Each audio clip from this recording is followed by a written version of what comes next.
Hello everybody, welcome back to 366 Days of Hope. My name is Pearl and I'm here to share our next video, which is kimchi sujebi. So I decided to make sujebi on the fly, so the video is going to seem a little haphazard. I guess is the best way I could say. It's because I was just like, oh man, I should videotape this as I'm like rushing to cook it, because right after my run, oh, it was so delicious. So let's go ahead and check out how I ended up making this.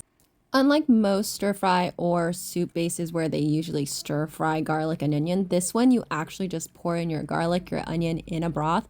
I used this Trader Joe's miso ginger soup broth, and then I just added the kimchi in to this broth as well. And then I basically cooked it until it was boiling. Then I added the potato, and I made sure that the potatoes were about half an inch thick because I wanted to make sure that when it was boiling, it wasn't gonna cook too quickly and overcook, so then it becomes mushy, because that's not the texture I want. And then I added a little bit of sesame oil. I added some soy sauce to this. And then I added the sujebi. So I started working on putting the sujebi here. It doesn't look so pretty as I do it, but once it was done, the sujebi kind of looked like beef strips in there, and it does not taste like that. It's very doughy. And then I added, of course, the gochujang, which was the perfect add to this because it just added everything in. It was a perfect flavor, and I just loved it. So even though this is not the typical way of making kimchi sujebi, it was still delicious and perfect, and my husband did not complain. So guys, totally worth giving a try. Well, here I have our sujebi, and again, this is a sujebi inspired. So obviously I have changed up the ingredients and what is normal to typical sujebi, but I pretty much cooked it very similar. Usually create your broth. You don't fry the onion and garlic like you normally do for like stir fries and things like that. You really want to infuse a lot of the flavor.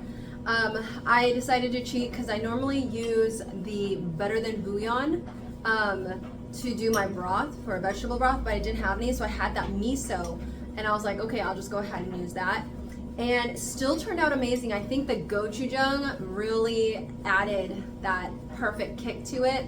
And honestly, I would say the texture of the wheat turned out a lot better than I thought. So here, I'll see if you guys can get a look at that. There. So it kind of looks like meat. Obviously it's not, but it has that dumpling, texture, which I love. And the broth is so good. I was kind of hesitant when I thought of miso ginger broth as an option, but all the flavors came together really well. This particular sujebi, I personally like this preferably than the flour dumpling, just because I feel like this has a lot more girth. It's more textured, and to me it makes it look really good on here because it kind of looks like a beef broth, but it's not. So I don't know, you can trick your eyes, but it's being vegan, it's delicious, and I would not change the way I did the recipe personally because it surprised me of how well it turned out. But if you wanted to add more of a spice to it, then you can add like more kimchi or more gochujang to it. And I think I added the potatoes at the right time. So here on the potatoes, it doesn't break so easily, but it's so soft still. But it's not mushy like mashed potatoes. So I personally love this texture, so I think I added it in right at the perfect time. And then right after I added it, I knew I had to come to a boil. And so then you start adding your sujebi really quick. So what I did was I tried to roll it as thin as I could inside the plastic bag because it's a little bit sticky. So then I peeled the plastic bag away from it and then just kind of like flipped it over and just started ripping pieces into the broth. And that honestly was really helpful. It was a lot easier. I've done sujebi with the spoon. I think you guys saw that on one of my other videos, which I'll post down below too if you wanted to see how I made it before. I've also done it the long way, which took 2 hours to do, which was crazy.